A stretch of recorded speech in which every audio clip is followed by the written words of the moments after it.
लखनऊ से राजनाथ सिंह ने नामांकन किया। यूपी और उत्तराखंड के सीएम भी रहे मौजूद। 2 किलोमीटर लंबा रोड शो कर पहुंचे कलेक्ट्रेट।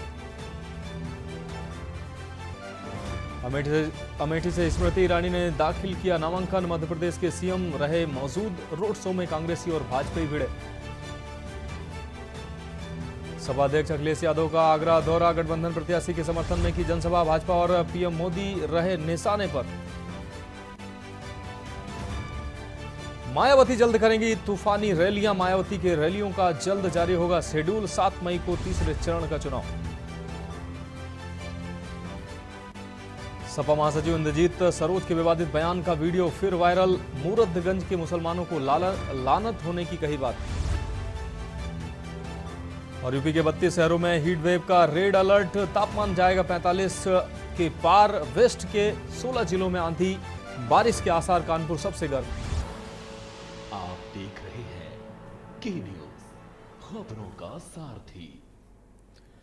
नमस्कार, उत्तर प्रदेश की खबरों के साथ मैं हूं मनोज मानस और अब खबरें विस्तार से। कौशाम्बी से अहम खबर सामने आ रही है। सपा महासचिव इंद्रजीत सरोज का फिर वीडियो वायरल हुआ है। आपको बता दें, मूरतगंज के मुसलमानों को लानत होने की उन्होंने बात कही है। ऐसे मुसलमानों का होना चाहिए सामाजिक बहिष्कार।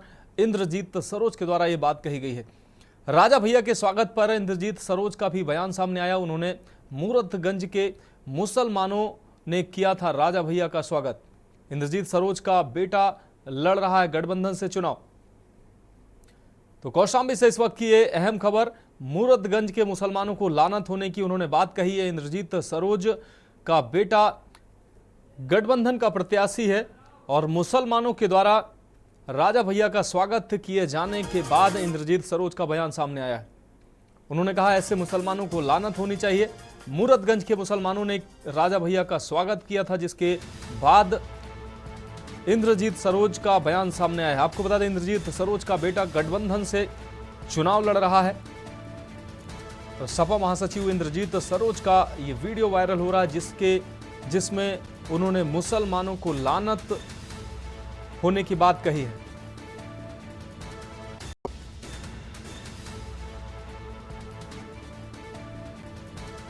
तो मूरतगंज के मुसलमानों को लानत होने की बात इंद्रजीत सरोज के द्वारा कही गई है। आपको बता दें, इंद्रजीत सरोज का बेटा इंडी गठबंधन से प्रत्याशी है, गठबंधन प्रत्याशी है। राजा भैया के स्वागत पर इंद्रजीत सरोज का बयान सामने आया है। सपा महासचिव है इंद्रजीत सरोज, उनका बयान सामने आया है, जिसका वीडियो अब सामने आया है। मूरतगंज के मुसलमानों को उन्होंने लानत कहा है। इंद्रजीत सरोज का बेटा गठबंधन से चुनाव का प्रत्याशी है और राजा भैया का स्वागत मुसलमानों के द्वारा किया गया, मूरतगंज के मुसलमानों के द्वारा किया गया, जिसके बाद उनका बयान सामने आया। उन्होंने कहा है मूरतगंज के मुसलमानों पर लानत है।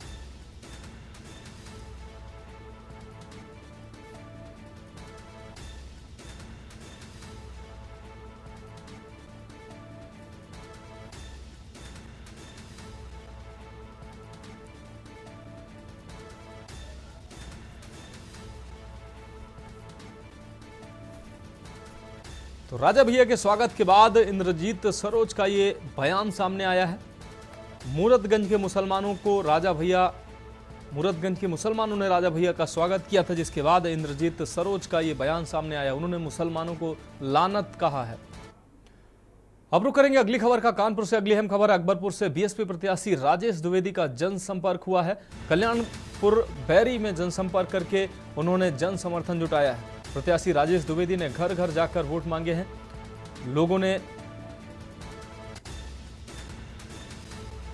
आम लोगों ने उनको जिताकर संसद पहुंचाने का वादा भी किया है। तो बीएसपी प्रत्याशी का जनसंपर्क अभियान, वो डोर टू डोर कैंपेनिंग के तहत तो लोगों से मिले हैं। अकबरपुर से बीएसपी प्रत्याशी हैं राजेश द्विवेदी, जिनका जनसंपर्क देखने को मिला है। आपको बता दें, कल्याणपुर बैरी में जनसंपर्क कर जन समर्थन जुटाया है।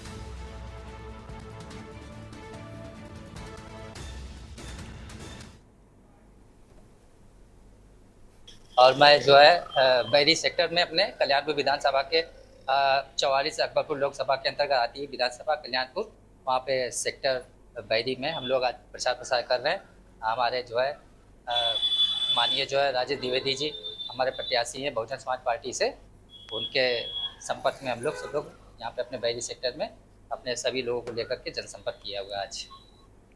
जनता से आपको कैसा आश्वासन मिल रहा है, क्या उम्मीद होती है? नहीं, जनता से हमें बहुत अच्छा आश्वासन मिला। हमारे प्रत्याशी जी बहुत दमखम के साथ में अपना चुनाव प्रचार कर रहे हैं और लड़ रहे हैं, और अब की बार सभी जनता ने यहाँ के आप बोली किन मुद्दों को लेकर जनता के बीच जा रहे हैं? भाई, हम शिक्षा पे, रोजगार पे, और अब ये सब चीज़ें जो है वर्तमान की सरकार ने जो केवल हम लोगों को जो है बेवकूफ़ बनाया है, शिक्षा है, रोजगार है, ये सब चीज़ें लेकर के हम जनता के बीच में जा रहे हैं।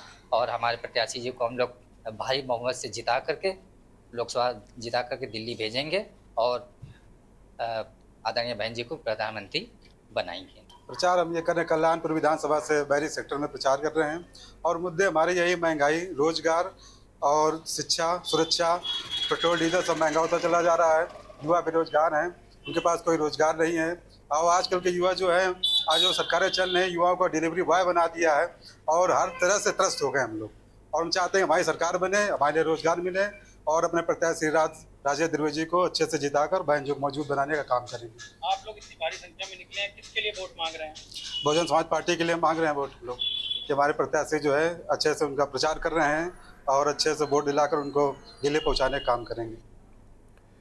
अब रुक करेंगे अगली खबर का। लखनऊ से अगली अहम खबर। रक्षा मंत्री राजनाथ सिंह ने किया है नामांकन। इस दौरान उनके साथ प्रदेश के मुख्यमंत्री योगी आदित्यनाथ, उत्तराखंड के मुख्यमंत्री पुष्कर सिंह धामी, उत्तर प्रदेश के उप मुख्यमंत्री ब्रजेश पाठक व भारतीय जनता पार्टी नेता नीरज सिंह मौजूद रहे। आपको बता दें कि इस दौरान के न्यूज संवाददाता दीपक पांडे ने नीरज सिंह से खास बातचीत की है। आपको सुनाते हैं कि बीजेपी नेता नीरज सिंह ने क्या कुछ कहा।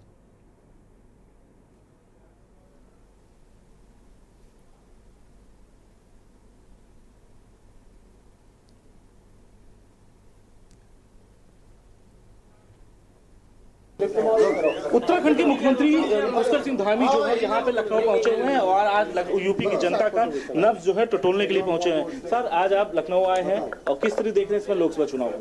ये बहुत यहाँ पर लोगों में बहुत उत्साह है, बहुत जोश है। और आज माननीय राजनाथ सिंह जी के नामांकन समारोह में जिस प्रकार से हर वर्ग का व्यक्ति आया है, सड़कों पर जन सैलाब आया है, ये माननीय प्रधानमंत्री जी का 400 का नारा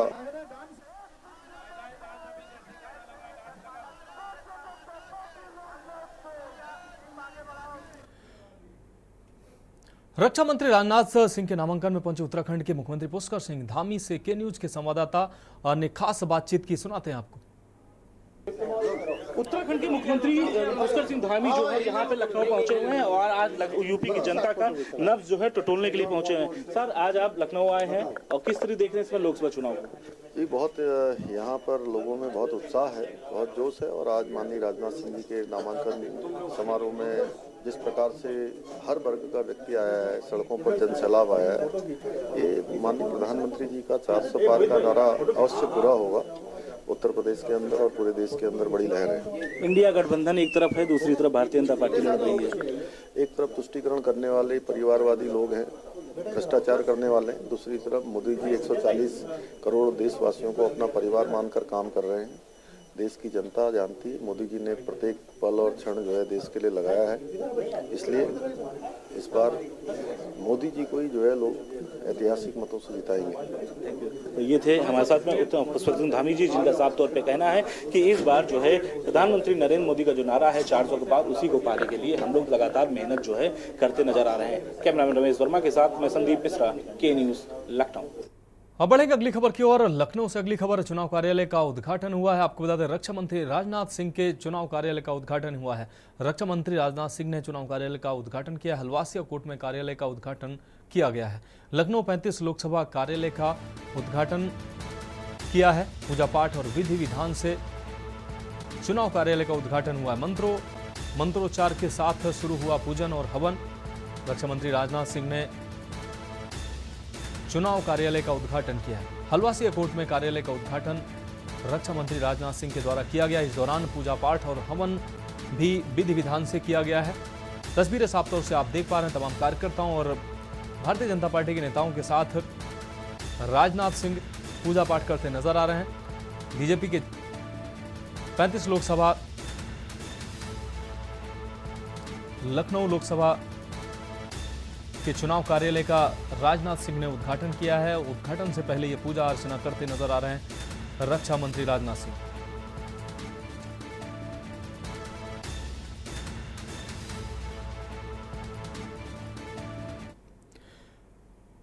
अब रुक करते हैं अगली खबर का। केंद्रीय मंत्री व भाजपा उम्मीदवार स्मृति जुबिन ईरानी ने मध्य प्रदेश के मुख्यमंत्री डॉक्टर मोहन यादव व भाजपा कार्यकर्ताओं व वरिष्ठ नेताओं की मौजूदगी में अमेठी लोकसभा सीट पर सोमवार को नामांकन दाखिल कर दिया है। वह तीसरी बार इस सीट पर प्रत्याशी बनाई गई हैं। 2019 में गांधी परिवार का गढ़ माने जाने वाली इस सीट पर उन्होंने कांग्रेस नेता राहुल गांधी को मात दी थी। इस बार भी कयास लगाए जा रहे हैं कि अमेठी सीट पर गांधी परिवार का कोई सदस्य चुनाव लड़ेगा। नामांकन से पहले भाजपा प्रत्याशी ने रोड शो कर शक्ति प्रदर्शन भी किया और जीत के लिए दावेदारी की। रोड शो में बड़ी संख्या में भाजपा कार्यकर्ता नजर आए। अगर कांग्रेस अमेठी सीट पर गांधी परिवार के किसी व्यक्ति को, किसी शख्स को उम्मीदवार बनाती है तो मुकाबला काफी रोचक हो सकता है।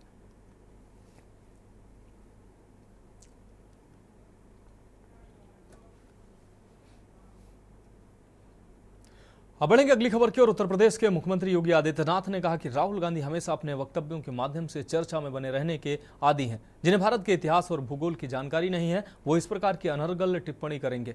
जिन लोगों ने अपने आप को एक्सीडेंटल हिंदू कहा है वह भारत के इतिहास के बारे में चर्चा करेंगे तो ये हास्यास्पद ही होगा। मुख्यमंत्री योगी ने कहा कि भारत की एक समृद्धि परंपरा रही है। मुझे आश्चर्य इस बात का होता है कि राहुल गांधी बोलते समय उन राजाओं के योगदान को क्यों भूल जाते हैं जिन्होंने भारत को बनाने में योगदान दिया है, जिन्होंने हिंदुस्तान का इस्लामीकरण करने के लिए कोई कसर नहीं छोड़ी थी।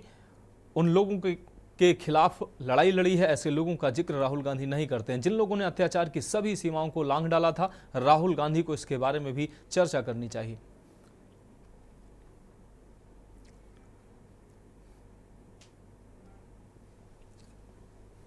राहुल गांधी जी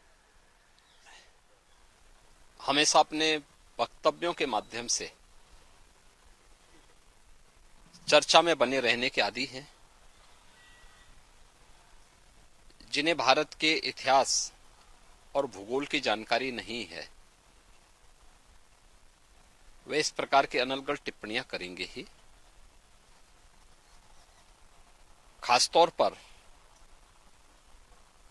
जब मैं राहुल गांधी की बात करता हूं तो मुझे याद आता है कि जिन लोगों ने कभी अपने आप को एक्सीडेंटल हिंदू कहा है वे भारत के इतिहास के बारे में चर्चा करेंगे तो ये हास्यास्पद ही होगा। भारत की एक समृद्ध परंपरा रही है और भारत को भारत बनाने के लिए हमारे ऋषि मुनियों, राजा महाराजाओं, जनता जनार्दन और समाज के प्रत्येक तबके का अपने अपने क्षेत्र में सबका योगदान रहा है। मुझे आश्चर्य इस बात का होता है कि राहुल जी बोलते समय क्यों उन राजाओं के योगदान को भूल गए जिन लोगों ने भारत को भारत बनाने में योगदान दिया है। अब बढ़ेंगे अगली खबर की ओर। हरदोई जिले के कद्दावर वरिष्ठ बीजेपी नेता नरेश अग्रवाल ने देश में चल रहे लोकसभा चुनाव को लेकर कई बड़े बयान दिए हैं। आपको बता दें उन्होंने कहा कि देश की आवश्यकता को देखते हुए बीजेपी 400 पार होगी। भाजपा नेता नरेश अग्रवाल ने अपने बयान में पीएम मोदी को कलयुग का राम बताया और उन्होंने कहा कि भाजपाइयों को मतभेदों को छोड़कर एक मत होकर इस नारे को सफल बनाना चाहिए। नेताओं द्वारा ध्रुवीकरण की बयानबाजी को लेकर बोले कि भाजपा नेता नरेश अग्रवाल ने कहा कि लोकसभा चुनाव में राष्ट्रवाद का मुद्दा होना चाहिए और राष्ट्रवाद के मुद्दे पर चुनाव होना चाहिए, लेकिन विपक्ष क्षेत्रवाद, जातिवाद के मुद्दे पर चुनाव लड़ रहा है और हर राज्य में उनका मुद्दा बदल जाता है।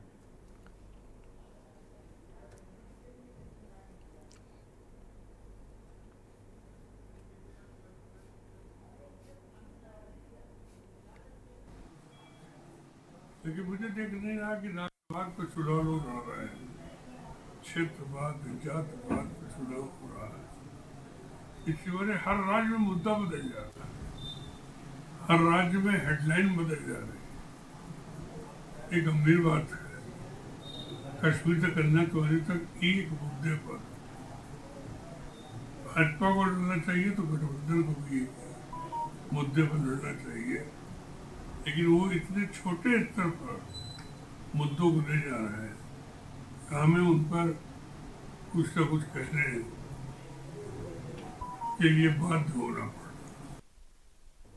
अगली खबर कानपुर से है, जहां समाजवादी पार्टी को एक और बड़ा झटका लगा है। दिग्गज नेता नरेश सिंह चंदेल उर्फ पुती चंदेल ने सपा छोड़कर भाजपा का दामन थाम लिया।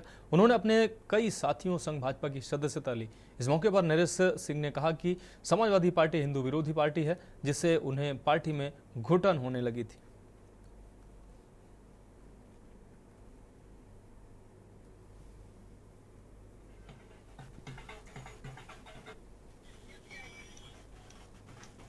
मैं नरेश सिंह चंदेल, पूती चंदेल, मैं समाजवादी पार्टी से 25 साल से राजनीति कर रहा था।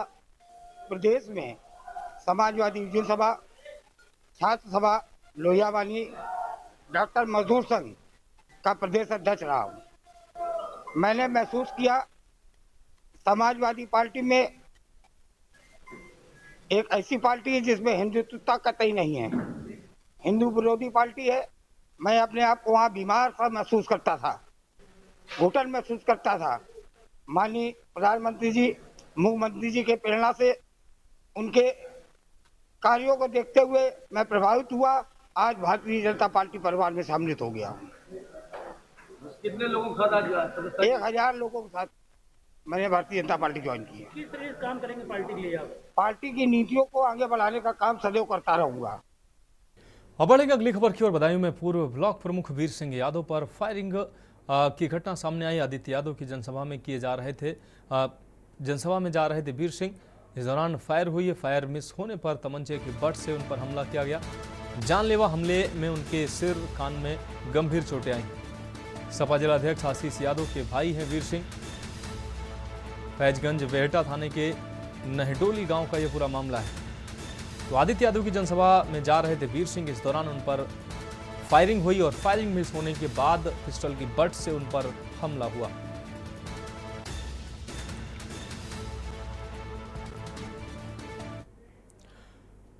तो खबरों में वक्त एक ब्रेक का है, जल्द हाजिर होंगे। आप देख रहे हैं के न्यूज, खबरों का सारथी। ब्रेक के बाद एक बार फिर से उत्तर प्रदेश की खबरों में आपका स्वागत है। आप अब बात करते हैं अगली खबर की। कुशीनगर से अगली खबर है, जहां ब्राह्मणों ने अपने घरों पर पोस्टर चिपकाया और लिखा है कि मकान बिकाऊ है। लगातार अपमान का दंश झेल रहे ब्राह्मणों ने ऐसा कदम उठाया है। अपनी इज्जत बचाने के लिए लगभग 20 ब्राह्मण परिवारों ने गांव छोड़ने का निर्णय लिया है। गांव में संख्या बल कम होने के कारण एक जाति विशेष के लोग अपमानित कर रहे हैं। ब्राह्मण समाज को गाली देना व मारपीट करना आम बात हो गई है। दबंग बन चुके इस जाति के लोग ब्राह्मणों के फसलों को भी दिन दहाड़े नुकसान पहुंचा रहे हैं। पुलिस से शिकायत करने पर कहीं भी कोई भी इन ब्राह्मणों की सुनवाई नहीं हो रही।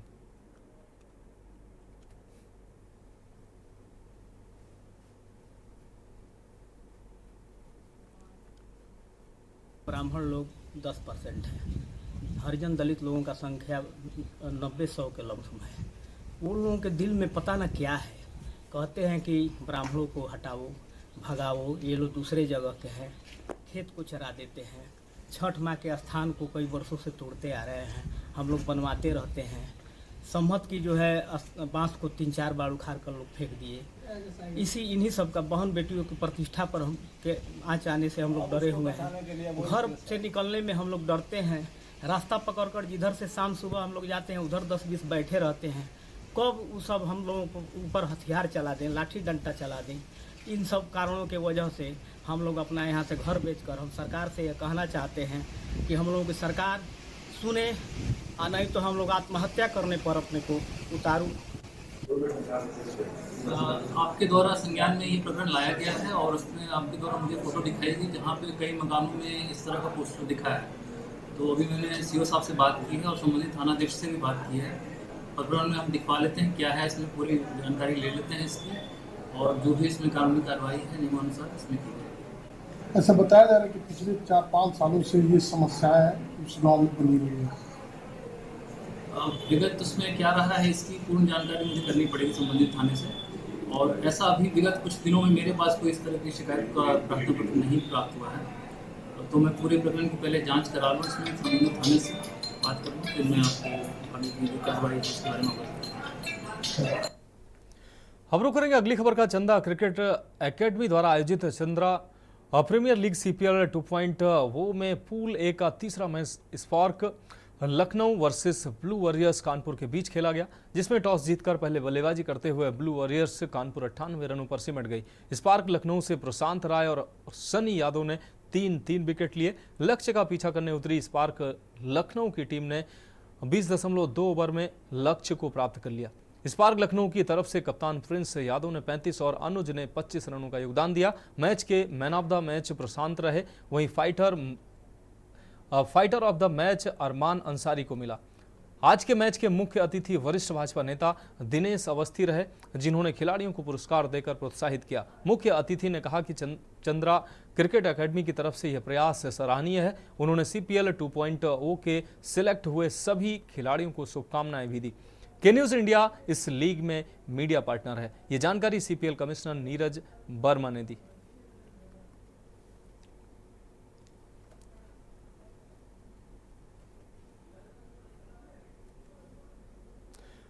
अब रुक करते हैं अगली खबर का। खबर कौशाम्बी से है, जहां बिजली के तारों के टकराने से हुए शॉर्ट सर्किट से चिंगारी से घर में आग लग गई। देखते ही देखते विकराल हुई आग ने पूरी गृहस्थी को अपने चपेट में ले लिया, जिससे घर का सारा सामान जलकर खाक हो गया। हालांकि इस घटना में कोई भी जनहानि नहीं हुई है। मौके पर फायर ब्रिगेड के जवानों ने घंटों मशक्कत के बाद आग पर काबू पाया है। आपको बता दें कि घटना कोखराज थाना क्षेत्र के ककोढ़ा गांव की है।